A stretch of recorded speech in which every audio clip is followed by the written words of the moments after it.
மதுரையில் எரிவாயு தட்டுப்பாடு அபாயம் காரணமாக பெட்ரோல் பங்குகளில் அணிவகுத்து நிற்கக்கூடிய ஆட்டோக்கள். கூடுதல் விவரங்களை செய்தியாளர் மதிவாணன் வழங்க கேட்கலாம். மதிவாணன், மதுரையில் எரிவாயு தட்டுப்பாடு எந்த அளவுக்கு இருக்கிறது?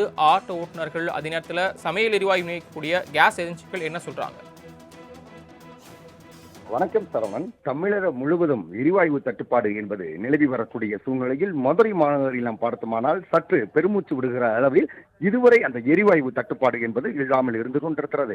இருப்பினும் கூட இதே நிலை தொடரும் பட்சத்தில் வரும் 5-6 நாட்களில் மதுரை மாவட்டத்திலும் சிலிண்டர் தட்டுப்பாடு என்பது வருவதற்கான வாய்ப்பு இருப்பதாக அங்கே இருக்கக்கூடிய சிலிண்டர் விநியோகஸ்தர்கள் என்று சொல்லக்கூடியவர்கள் தெரிவித்து வருகிறார்கள்.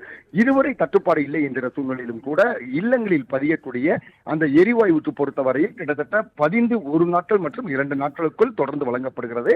இதே நிலை நீடிக்கிற பட்சத்தில் அவர்கள் பதிந்தால் நிச்சயமாக 15 நாட்களில் இருந்து 16 நாட்கள் கழித்துத்தான் சிலிண்டர் வழங்குவதற்கான வாய்ப்பு இருக்கிறது எனவும், அதே போல அச்சத்தின் காரணமாக மதுரை மாநகரில் இயங்கக்கூடிய கிட்டத்தட்ட 1000 கணக்கான ஆட்டோக்கள் என்று சொல்லக்கூடிய அந்த 3 சக்கர வாகனங்கள் அனைத்தும் அந்த எரிவாயு வழங்கக்கூடிய அந்த இடத்தில் தொடர் நீண்ட வரிசையில் காத்திருந்து தங்களுக்கு தேவையான எரிவாயுகளை செலுத்திச் செல்கின்றனர். அதே போல 4 சக்கர வாகன ஓட்டிகளும் தங்களுக்கு தேவையான எரிவாயுகளை உடனடியாக அளவுக்கு அதிகமாக நிரப்பிச் செல்கின்றனர்.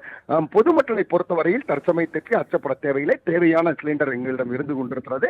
அதே காரணத்தினால் எந்தவித அச்சமும் இல்லை என தெரிவிக்கிற பட்சத்திலும் கூட இல்லங்களில் இருக்கக்கூடிய இல்லத்தரசிகள் அனைவரும் அச்சத்தின் காரணமாக தொடர்ந்து தங்களுக்கு தேவையான சிலிண்டர்களை தற்சமயமே பதிந்து வருகின்றனர். ஏனென்று சொன்னால் சிலிண்டர் தட்டுப்பாடு ஏற்படுவதற்கான வாய்ப்பு இருக்கிறது என்ற ஒரு நிலை இருப்பதால் முன்கூட்டி அவர்கள் அனைவரும் பதிந்து வருகிறார்கள். இதுவரை மதுரை மாவட்டத்தை பொறுத்தவரையில் மற்றும் புறநகர் பகுதிகளிலும் மிகப்பெரிய தட்டுப்பாடு இல்லை என்ற பட்சத்திலும் தொடர்ந்து இதே நிலை தமிழகமெங்கும் நீடிக்கிற பட்சத்தில் மதுரை மாவட்டத்திலும் தொடர்வதற்கான வாய்ப்பு இருக்கிறது. அதற்கு இடையில் உரிய நடவடிக்கைகளை எடுத்து சிலிண்டர் தட்டுப்பாடுகளை தடுத்து நிறுத்திட வேண்டும் என்பதே பொதுமக்களுடைய கோரிக்கையாக இருந்து கொண்டிருக்கிறது. சரவணன், மதுரையில் எரிவாயு தட்டுப்பாடு அபாயம் காரணமாக பெட்ரோல் பங்குகளில் அணிவகுத்து நிற்கக்கூடிய ஆட்டோக்கள். கூடுதல் விவரங்களை செய்தியாளர் மதிவாணன் வழங்க கேட்கலாம். மதிவாணன், மதுரையில் எரிவாயு தட்டுப்பாடு எந்த அளவுக்கு இருக்கிறது? ஆட்டோ ஓட்டுநர்கள், அதே நேரத்தில் சமையல் எரிவாயு விநியோகிக்கக்கூடிய கேஸ் ஏஜென்சிகள் என்ன சொல்றாங்க? வணக்கம் சரவணன். தமிழகம் முழுவதும் எரிவாயு தட்டுப்பாடு என்பது நிலவி வரக்கூடிய சூழ்நிலையில் மதுரை மாநகரில் நாம் பார்த்தோமானால் சற்று பெருமூச்சு விடுகிற அளவில் இதுவரை அந்த எரிவாயு தட்டுப்பாடு என்பது இல்லாமல் இருந்து கொண்டிருக்கிறது.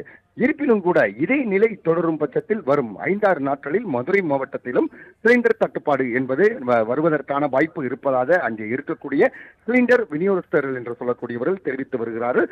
இதுவரை தட்டுப்பாடு இல்லை என்கிற சூழ்நிலையிலும் கூட இல்லங்களில் பதியக்கூடிய அந்த எரிவாயுக்கு பொறுத்தவரையில் கிட்டத்தட்ட 11 நாட்கள் மற்றும் 2 நாட்களுக்குள் தொடர்ந்து வழங்கப்படுகிறது. இதே நிலை நீடிக்கிற பட்சத்தில் அவர்கள் பதிந்தால் நிச்சயமாக 15 நாட்களில் இருந்து 16 நாட்கள் கழித்துத்தான் சிலிண்டர் வழங்குவதற்கான வாய்ப்பு இருக்கிறது எனவும், அதே போல அச்சத்தின் காரணமாக மதுரை மாநகரில் இயங்கக்கூடிய கிட்டத்தட்ட 1000 கணக்கான ஆட்டோக்கள் என்று சொல்லக்கூடிய அந்த 3 சக்கர வாகனங்கள் அனைத்தும் அந்த எரிவாயு வழங்கக்கூடிய அந்த இடத்தில் தொடர் நீண்ட வரிசையில் காத்திருந்து தங்களுக்கு தேவையான எரிவாயுகளை செலுத்திச் செல்கின்றனர். அதே போல 4 சக்கர வாகன ஓட்டிகளும் தங்களுக்கு தேவையான எரிவாயுகளை உடனடியாக அளவுக்கு அதிகமாக நிரப்பிச் செல்கின்றனர். பொதுமக்களை பொறுத்தவரையில் தற்சமயத்திற்கு அச்சப்பட தேவையில்லை. தேவையான சிலிண்டர் எங்களிடம் இருந்து கொண்டிருக்கிறது. அதே காரணத்தினால் எந்தவித அச்சமும் இல்லை என தெரிவிக்கிற பட்சத்திலும் கூட இல்லங்களில் இருக்கக்கூடிய இல்லத்தரசிகள் அனைவரும் அச்சத்தின் காரணமாக தொடர்ந்து தங்களுக்கு தேவையான சிலிண்டர்களை தற்சமயமே பதிந்து வருகின்றனர்.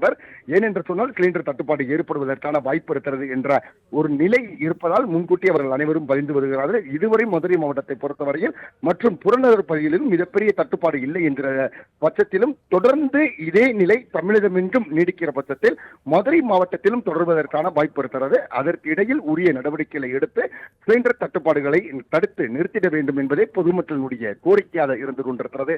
சரவணன், தாங்கள் வழங்கிய தற்போதைய கள நிலவரங்களுக்கு நன்றி மதிவாணன்.